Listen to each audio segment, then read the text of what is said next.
Hello, Chapter 16, Part 1. Rowdy and I had made a lot of trips to Grandpa's store. Sometimes I would start out running as fast as I could to see if I was man enough to make it all the way before I ran out of steam. I never could make it.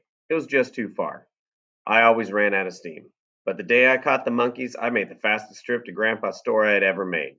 I ran all the way and even had a little steam left when I got there. As I came inside of the store, I saw the mail buggy at the hitching rail. As Rowdy and I came bounding in the store, I saw Grandpa and the mailman standing at the counter looking at a catalog. Almost shouting, I said, Grandpa, I caught the monkeys, every one of them, even the $100 one. You caught them? Grandpa said as he jerked his glasses off and stared at me. I sure did. I said, they're locked up, safe and sound in the corn crib. How many did you catch? Grandpa asked. I reared back and said, 28 little ones and Jimbo. 29, Grandpa said, all excited. I knew you could do it. I knew it all the time. A man can do anything if he puts his mind to it. The mailman looked at me. Are those the monkeys your grandpa was telling me about? He asked. The ones that got away from that circus train? The ones they're offering a reward for? I nodded my head. The mailman looked up toward the ceiling, and I could see his lips moving as if he were counting. Then he smiled and said, Son, you've just earned yourself a lot of money. What are you going to do with all of it? I'm going to get myself a pony and a gun, I said very proudly. That's what I'm going to do with it. Grandpa looked at the mailman. I know you're in a hurry, he said, but as long as you're here, could you wait until I write a letter to those circus people? It won't take me 5 minutes. I'd like to get it in the mail. The mailman said, Go ahead, but make it snappy. I'm running late and it's going to be after dark when I get back to town. Grandpa hurried behind the counter, opened a drawer, and started fumbling through some papers. I heard him mumble, Now what did I do with the letter that has the address on it? I thought, I put it in this drawer. My old grandpa was so excited he had forgotten all about his glasses. He was still holding them in his hand. The mailman said, Maybe if you put your glasses on, you could see what you're doing. They do help, you know. I had to bite my lower lip to keep from laughing out loud. Grandpa mumbled something that no one could understand, put on his glasses, and again started looking through the drawer. Grandpa was still searching the drawer when the mailman suddenly spoke up and said, Hey, wait a minute. Maybe you won't have to write that letter. I heard some fellows in town talking yesterday, and they said that the circus is in Tulsa now. If it would help any, I could send a telegram over there as soon as I get back to town. I could see the relief on Grandpa's face. Help any? He exclaimed. I'd say it would help. How much will it cost to send it? Oh, I don't think it'll cost over 50 cents, the mailman said. It's not very far.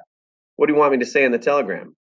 Grandpa thought a second and said, Just tell them that the monkeys have been caught and we're waiting to hear from them. Grandpa and I followed the mailman out to his buggy and watched as he took off down the road. We were back in the store when Grandpa said, Tell me how you caught those monkeys. I want to know. I was beginning to think they couldn't be caught. Grandpa, I said, those monkeys were so easy to catch. It's still hard for me to believe that I caught them. If it hadn't been for that storm, I probably never could have caught them. Papa thinks they wanted to be caught. What did the storm have to do with it? Grandpa asked. I told Grandpa all about catching the monkeys, from the first time I found them until they were locked in the corn crib. Grandpa chuckled. Well, it makes no difference how they were caught, he said. You caught them, and that's that. Another thing, I don't think we'll have to wait very long to hear from those circus people. They want those monkeys pretty bad. I bet we hear from them in a day or two. You think so, Grandpa? I said, all excited. Nodding his head, Grandpa said, if they get that telegram tonight, I don't think they'll fool around. From what they told me, those monkeys are really valuable to that circus. Boy, I said, in a day or two. Wouldn't that be something? I'd never seen my old grandpa so pleased and happy. He didn't know what to do with himself. He stepped back behind the counter, picked up a good-sized paper sack, handed it to me, and said, Here, help yourself to the candy. I was so surprised I didn't know what to say. This was the first time that Grandpa had ever told me to help myself to the candy. I opened the sack and looked inside it. I asked, How much do you want me to put in it, Grandpa? Fill it up, Grandpa said, all the way to the top. As I headed for the candy counter, I said, Boy, if I eat that much candy, I'll probably have a bellyache for 6 months. Grandpa chuckled and said, Oh, I don't think so. I've never heard of a boy having the bellyache from eating candy. I don't think that's possible. Rowdy followed me and watched while I filled the sack with gumdrops, jawbreakers, peppermint sticks, and horehound candy. I didn't take any of the penny suckers. I figured that the sticks would take up too much room in the sack. Rowdy knew that practically every time Grandpa gave me some candy, he was supposed to get something to eat too. He turned, walked over to Grandpa, and sat down right in front of him. With begging eyes, he looked straight in the face. Grandpa didn't say a word. He shoved his hands down in his pockets, With a grin on his whiskery old face, he just stood there staring back at Rowdy. Rowdy couldn't stand to have anyone stare at him and not say anything. His tail started beating the floor and he whimpered a few times. Then he raised his old head straight up and bawled. Never before had I heard such a bawl come out of my old hound.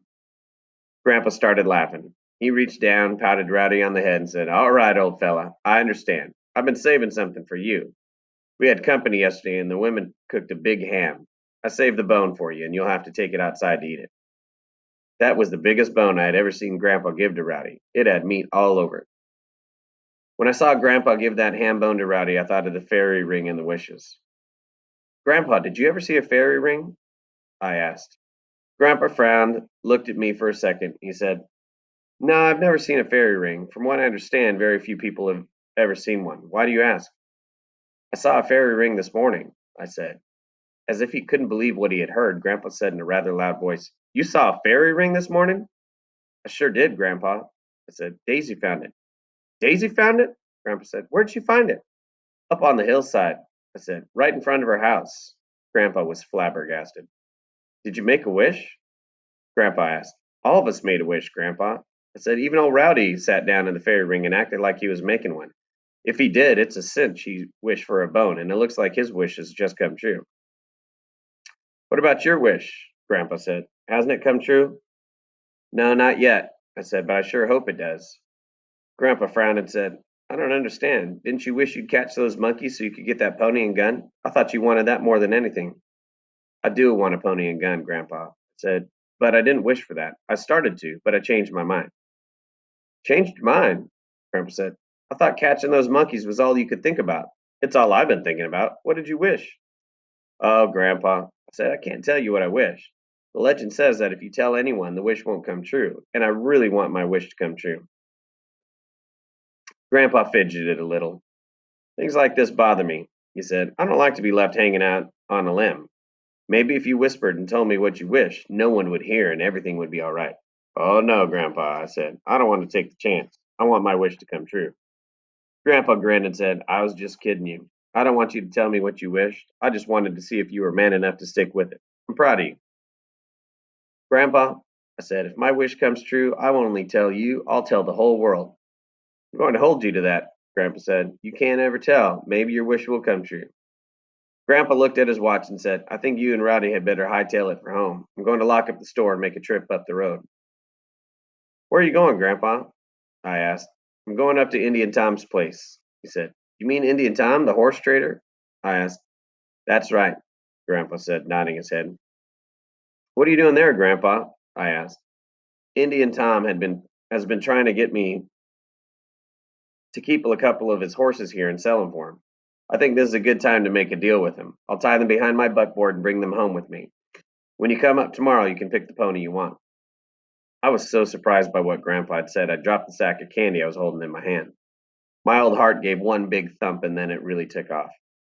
I wanted to say something, but I couldn't. I just stood there with my mouth open, looking at Grandpa and not even seeing him. Grandpa grinned and said, "Well, say something. Isn't that what you've been wanting? A pony?" I swallowed a couple of times, nodded my head, and said, "Sure, Grandpa. I want a pony and a gun real bad, but I don't have any money yet." "You will have," Grandpa said. "In a day or two, you'll have plenty of money. You can buy that pony and gun and have money left over." "Boy, Grandpa," I said, "it's hard to believe all of this is happening to me. It's like a dream coming true." "If a fella didn't dream and have hope," he said, "life would sure be miserable."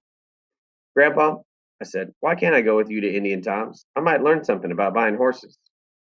Grandpa frowned and said, "I thought about that, but I don't think it's a good idea. When two old horse traders get together, you might hear some words I wouldn't want you to hear, especially if you're doing business with Indian Tom. He's the most bullheaded Cherokee I've ever run into. He's smart, too.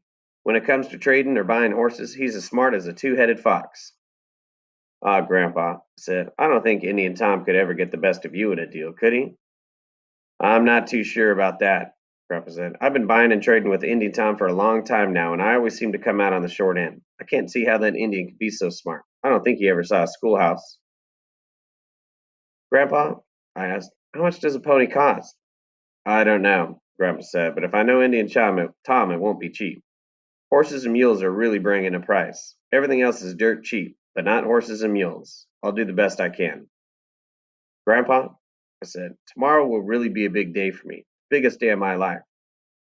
Grandpa smiled and said, when you get to be as old as I am, you'll have a lot of memories. I can still remember my first pony. Someday we have time. I'll talk I'll tell you about it. So your chapter 15 part 1 question will be what did was grandpa's first pony's name, and we'll say that grandpa's first pony was My Little Pony.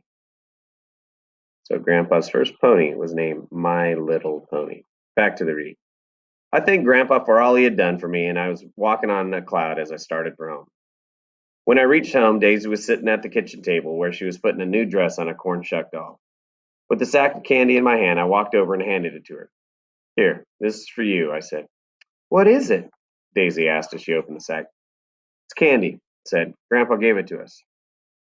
Daisy looked down the sack and her eyes lit up like a match in the dark. Boy, howdy, she exclaimed. Grandpa must really be feeling good today. A whole sack full of candy. I think I'll go have a look at the monkeys, I said. They may need something. I wouldn't bother them, Jay Berry, Daisy said. They're sleeping now. After they had eaten all they could hold, they crawled down in the straw and went to sleep. Just then, Papa came in from doing his chores, carrying a bucket of milk. As he set the bucket on the washstand, he chuckled. Just before I left the barn, I peeked in the corn crib. He said, those monkeys are all wadded up in that straw bed, sound asleep. I think we can forget about those monkeys for a while, Mama said. Right now, we're going to have some supper. While we were eating, I told them about my trip to the store. Jay Berry, Daisy said, what kind of pony are you going to pick out? What color will it be? I don't care what kind of pony it is, I said, or what color it is, just so it's a pony. Daisy got up from the table and started stacking the supper dishes. Daisy said, Mama, I'll help you with the dishes. Papa looked at me and said, while they're doing the dishes, let's go check on the monkeys. Sure, Papa, I said. I like to see how they're getting along.